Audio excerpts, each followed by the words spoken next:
स्थानिक स्वराज्य संस्थेच्या निवडणुका चालू आहेत आता. सध्या प्रचाराची रंगमाळी सुरू झालेली आहे. आपल्याला प्रत्येक गावात जाऊन प्रचाराचं नारळ फोडावं लागते. कसा प्रतिसाद मिळतो? प्रतिसाद आपण त्याची साक्षीदार आहात. आता जो आपण इथं बसलेला जो जनसमुदाय आमच्या मायमाऊली असले, आमचे वडीलधारी असले, प्रतिसाद प्रचंड चांगला आहे. लोक आशीर्वाद द्यायला परत एकदा भारतीय जनता पार्टीच्या पाठीमागे तयार आहे आणि तो प्रतिसाद बघून मनामध्ये जसं जसं आम्ही पुढं जातोय तसंच आमचा आत्मविश्वास वाढतोय की यावेळेस सुद्धा जनता आशीर्वादरूपी मतदान भारतीय जनता पार्टीच्या पाठीमागे राहील, असं एक आमचा मनामध्ये ठाम विश्वास आहे. आता ग्रामीण भागातून प्रतिसाद चांगला आहे, पण ग्रामीण भागात मूलभूत सुविधा गरजेच्या आहेत. लोकांच्या मूलभूत सुविधा, रस्ते, पाणी, लाईट, त्यासाठी ठोस काही आता सत्ता आल्यानंतर तुम्ही काय करता?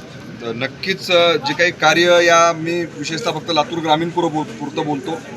जे काही कार्य मूलभूत सुविधाचं काम झालं, ज्यावेळेला मागच्या वेळेला सुद्धा आमची सत्ता जिल्हा परिषदमध्ये आली त्यावेळेला ते काम चालू झालं. मध्ये 3 वर्ष प्रशासक लागलं, त्याच्यामध्ये सुद्धा आम्ही जेवढा पाठपुरावा करून आम्हाला कामं करता येतील ते कामं आम्ही केली. आणि जे काही आमचे नेते आदरणीय श्री रमेशप्पा कराड साहेब विधान परिषदेवर आमदार झाले आणि त्याच्यानंतर हा विधानसभेचा 1 वर्षाचा काळ, या काळामध्ये जेवढे कामं आम्हाला करता आली तेवढे कामं आम्हाला कसं आहे 15 वर्षाचा बॅकलॉग भरून काढायचा आहे आणि तो बॅकलॉग भरून काढण्यासाठी थोडा कालावधी लागतोय.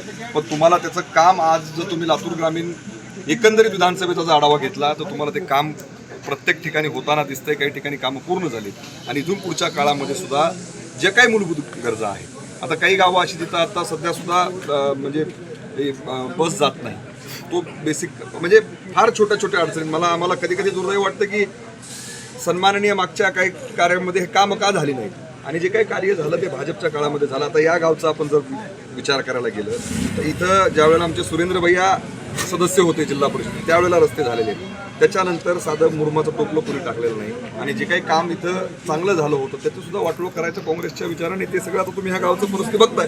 पण पुढच्या काळामध्ये रस्ते असतील, नाल्या असतील, लाईट असेल, दैनंदिन सुविधा असतील, प्रत्येक सुविधेवर कसं जास्तीत जास्त आम्ही सर्वसामान्यपर्यंत पोहोचू शकू याचा प्रयत्न आमचा राहील. दादा, भारतीय जनता पार्टीने तुम्हाला उमेदवारी दिली होती, पण नंतर तुम्ही सन्मान करीत उमेदवारी माघारी घेतली, पण परत तुम्ही त्या दुप्पट ऊर्जेनं तुम्ही प्रचार करीत आहेत, त्याबद्दल काय सांगा?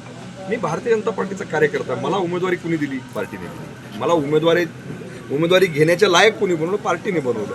पार्टीचा आदेश, मला कदाचित तो आदेश म्हणजे तुम्ही जर त्याचा हे बघितलं तर मी सकाळी अर्ज भरला आणि संध्याकाळी आमच्या सन्माननीय जिल्हाध्यक्षांची ती प्रेस कॉन्फरन्स झाली. मला जर आदल्या दिवशी कळालं असतं किंवा त्या क्षणी मी ऑफिसमध्ये असताना जरी कळालं असतं मी फॉर्म पुढे भरला नसता. मी भारतीय जनता पार्टीचा कार्यकर्ता त्याच्यामुळं आणि मी उमेदवार असावं, मी निवडणूक लढावं ही माझ्या मनामध्ये प्रामाणिक इच्छा नव्हती. त्या भागातल्या आमच्या सर्वसामान्य कार्यकर्त्यांची इच्छा होती आणि त्याच्यामुळे ते पार्टी निर्णय घेतला. पण तो विषय पूर्णपणे सोडून देऊन दुसऱ्या दिवशीपासून मी कामाला लागलो. कारण का मी या पार्टीचा कार्यकर्ता आणि ह्या पार्टीचा झेंडा जेवढा वर जाईल त्या झेंडा वर जात असताना कुठं ना कुठं माझा वैयक्तिक त्याला हातभार असावा हा माझा प्रामाणिक प्रयत्न.